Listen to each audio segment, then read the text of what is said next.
Today we're doing the steering column intermediate shaft on the 03 Suburban. This goes, it's under your dash and then through the firewall to another shaft that goes to the steering box. So it's the intermediate shaft because it's between the shaft and the steering wheel. These go bad on all these trucks, and the symptom is just a slight clunk as you turn. It's a really subtle clunk. A lot of people don't even notice it. I remember doing a lot of these, and I can tell that it's bad on my truck, so I'm going to do it. There's where the shaft is bolted in the engine bay, so the lower shaft goes down to the steering gearbox down there. Yeah, that's it right there. You can see the knuckle right there. But I gotta undo that bolt. It runs up through the firewall, through that boot. There's another nut and bolt under the dash. And pop the thing out. There's the shaft on the inside of the firewall. You can see the bolt and nut that holds it in. So get that out and compress the thing, and we'll pop it off that shaft there. So there's the upper end of the shaft right there, hanging loose, and there's the steering column. I pushed that guy out. Took a little force. I pushed it with a pry bar to get it out of there. And when I did that, the steering wheel no longer has any tension on it. The steering wheel started to rotate. So when I get it all back together, I make sure that my steering wheel angle matches what's going on at the wheels. Otherwise, I'll be off. Here's the engine bay side, disconnected. And all I had done was reach here and grab that, pull that up, and it popped out of the lower shaft here, which then dropped down a little bit.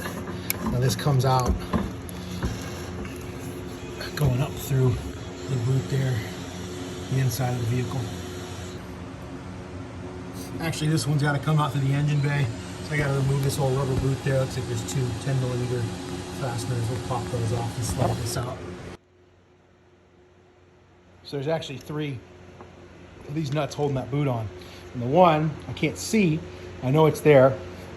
I got to go down and in and up. So I got my wobbly here, and I'm going to tell you an old trick.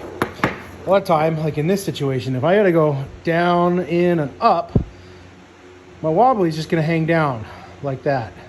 So that's not going to do any good. You can't get your hand on there. What you do is take some electrical tape and wrap it all around here, and it'll stiffen everything up. It'll still move, it'll still wobble and get you the angle you need, but it's going to let you get onto your fastener when you can't get your hand in there to guide it on yourself. So here it's wrapped, it's ready to go. You can see it'll still give me the articulation I need, but it'll resist gravity if I gotta stick it in there to get it on something.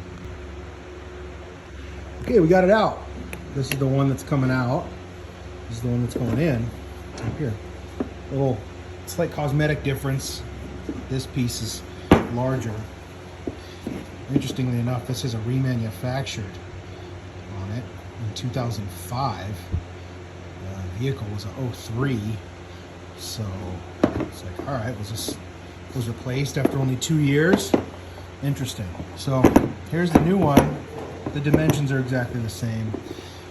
This is a GM part too, so either the remanufacturing replaced this lower part of the joint with the larger diameter, or just there's been a part change. Sometimes that happens, but as long as the actual dimensions match up, you know, it's good to go. I did this for both the bolt that's going to go on the inside of the cab and the one that's in the engine bay, but both these had Loctite on them from the factory. We're going to put Loctite on them again too, because the last thing you would ever want in the world is for your steering column bolt to fall out while you're going down the road. You might have a little difficulty controlling the vehicle at that point, so we'll lock it up. So there we go. New steering intermediate shaft is installed.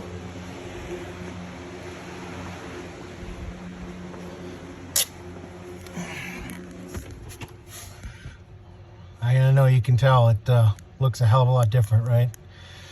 Well, now I'm gonna go and get this thing aligned. Never did align it after the ball joints I did the other day, so get it aligned. I'll tell the guy to try to give me the maximum negative camber, but still be within spec. Negative camber increases your stability, and the whole reason I've been doing these little things is just to try to get the thing to track down the road with the least amount of having to correct with the wheel back and forth as I go. So that'll be the last thing. Hopefully he'll listen to me. You know, I used to do alignments, and most people just want everything aligned and they don't really know anything about it. If a guy had come in and said, well, give me the maximum negative camber that you can while still remaining within spec, I would have tried to do it, but it depends if they've just got some guy on there, some young dude who doesn't care. He'll be like, well, it's all in spec. Like, yes, technically it is, but I wanted you to give me the maximum negative camber for a specific reason. You can still give me negative camber and be within spec. There's a range. So hopefully they'll do that for me. We'll find out. But for today, I know I got a couple Stella left, and then I can move on to the Coors Light. So have a good one. Little bonus here. This is a brake rotor. Yeah, okay. Most of you probably know that. This is a brake rotor for disc brakes. What's so special about this brake rotor? Well, it's something that I saved. I probably had this thing for more than 10 years. I saved this. I took it off of a customer's vehicle.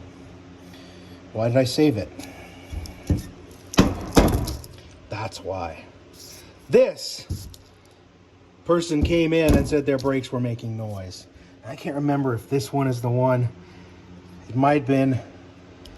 I had at least one car where I was pulling it into the bay and it actually lost all braking power because the rotor was worn down so thin that the caliper popped out. The piston popped out of the caliper and it shot its hydraulic fluid everywhere. Might have been this one, might not have been, but that would have happened shortly with this.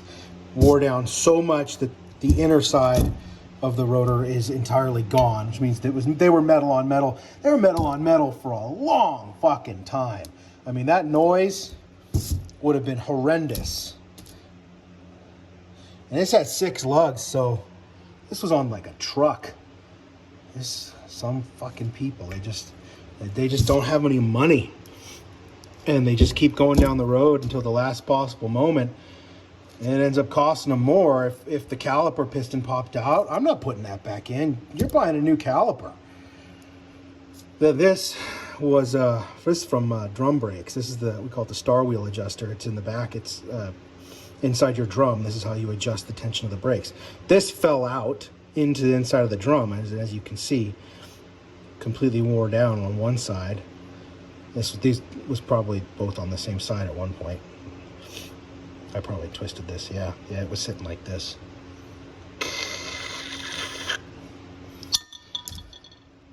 I'm so glad I don't work in that industry anymore. There's just no money in it because you got to work on 4, 5, 6 cars a day sometimes, depending on what you're doing. You know, maybe you're doing higher dollar, bigger jobs, an engine or transmission or something, and you might get a full day out of that. But a lot of people just want to spend the least amount of money they possibly can on their cars. So they just don't want to pay to have it done. You're under a ton of pressure to do everything as fast as you can. And then any little thing goes wrong afterwards, they're going to blame you for it, even if it had nothing to do with you. Or, you know, you're going in and doing something on a vehicle. It's got a ton of miles, been poorly maintained. You're working on something and like a hose that should have been replaced 50,000 miles ago is all brittle and broken. That blows out. Now they got to pay for it. They're pissed at you because you broke their car. You know, just crap like that. I mean, single mothers coming in with minivans with blown radiators, crying that they can't afford it and it's their only car and they got to go to work. I mean, it's not my problem, sweetheart. It's just a bad industry. It's not a licensed trade. There's no government regulation on it. You got your ASC certifications. They're a joke, okay? It's a private organization. Doesn't really mean anything. Nobody cares No, the customers, the consumers do not care. That's a sign they don't know what it means. They see that hanging up outside of a shop. You might get 25 to 50 cents per certification, so per hour extra. So if you got a master technician, it's like 10 certs. Wow, okay, so you're making what? $5 extra an hour. Cool, you're not making more than $30 an hour, and that's, you know, that's Seattle wages. That's just, working on cars is cool for a hobby, and yeah, I know how to do all this. I have all the tools because I did it, but the best thing I ever did was leave that industry.